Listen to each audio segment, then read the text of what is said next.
ಸತ್ಸಂಗ ಯಾಕೆ ಬರುತ್ತೆ ಅನ್ನೋದು ತಿಳಿತು.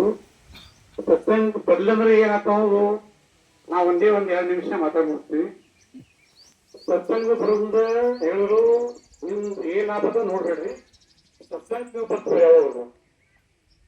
ಸತ್ಸಂಗ ಬರೋದ್ರಿಂದ ಲಾಭ ತಂತಾನೆ ತಡ್ತದ. ಈಗ ಊಟ ಮಾಡೋದ್ರಿಂದ ಏನಾಗ್ತದ ಅಂದ್ರೆ ನಿಮ್ಮ ಆರೋಗ್ಯ ಎಲ್ಲ ಒಳ್ಳೆ ಉಳಿದ ಆ ಟೈಪ್ ಸತ್ಸಂಗ ನೀವು ಎಲ್ಲರೂ ಬರ್ರಿ. ಸತ್ಸಂಗ ಬರ್ಲಂದ್ರೆ ಏನಾಗ್ತಂದ್ರೆ ಈಗ ನಮ್ಮ ಹುಡುಗ ನಾವೇನೋ ಜನ ಏನಾದ್ರೆ ಈ ಬರೀ ದುಡ್ಡಿನ ಹಿಂದೆ ನೆತ್ತಿ ಕೊಟ್ಟಿದ್ದಾರೆ. ನಾವಿನ್ ಹೇಳಲ್ಲಿ ಗುಳಾಗ ದೊಡ್ಡ ಕಲ್ತವ್ರು MA MD ಕಲ್ತವ್ರು, ಅವ ದೊಡ್ಡ manager, syndicate bank manager, Canara bank manager. ಈಗ ನೋಡ್ಬೇಕು ಇಲ್ಲಿ ವಿಜಯ ಭಾಳ ದೂರಿಲ್ಲ. ಅವ ಬ್ಯಾಂಕ್ ಲಾಕರ್ ಅಂತ ಬಂಗಾರ ಒಡಿವಿ ಎಷ್ಟು ದುಡ್ಡು ಇರ್ತಾರಲ್ಲ ಏನು ಅವ ಮ್ಯಾನೇಜರ್ ಕೊಡ್ತಿದ್ದವ. ಅವ 4 ಮಂದಿ ತಗೊಂಡು ಅದೆಲ್ಲ ಕವ್ ಮಾಡದ.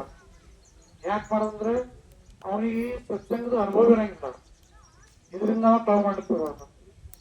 ಮತ್ತೊಂದು ವಿಷಯ ಅಂದ್ರೆ ಎಂತೆಂಥ ಕೋಟ್ಯಾಧೀಶ ಆಗ್ತಿದ್ದವರು ಮತ್ತೆಲ್ಲ ಬೆಂಗಳೂರು ಅಮೆರಿಕದಾಗ ಇದ್ದವರೆಲ್ಲ ಅವರು ಸತ್ಸಂಗದ ಅನುಭವ ಇಲ್ಲ ಬಿಟ್ಟಕ್ಕೆ ಅವ್ರ ತಂದೆ ತಾಯಿಗೆ ಆರಾಮಿಲ್ಲ, ಏನಾದ್ರು ಬೇಕು ಅವರು ನೋಡ್ಲಿಕ್ಕೆ ಬರಲಿಲ್ಲ.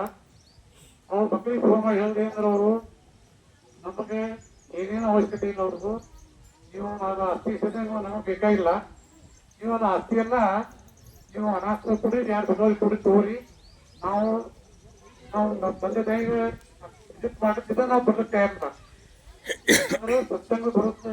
ಲಾಭ ಅನ್ನೋದು ಇದ್ರ ಮ್ಯಾಗ ನೀವು ತಿಳ್ಕೋಬೇಕು. ಸತ್ಸಂಗ ಮಾಡುತ್ತೆ ಹೆಚ್ಚಿನ ಲಾಭಕ್ಕೆ ನಾನು 2 ಮಾತಾಡ್ತೀನಿ. ಅದಕ್ಕೆ ನೀವು ಸತ್ಸಂಗ ಜಾಸ್ತಿ ಬರ್ತದೆ.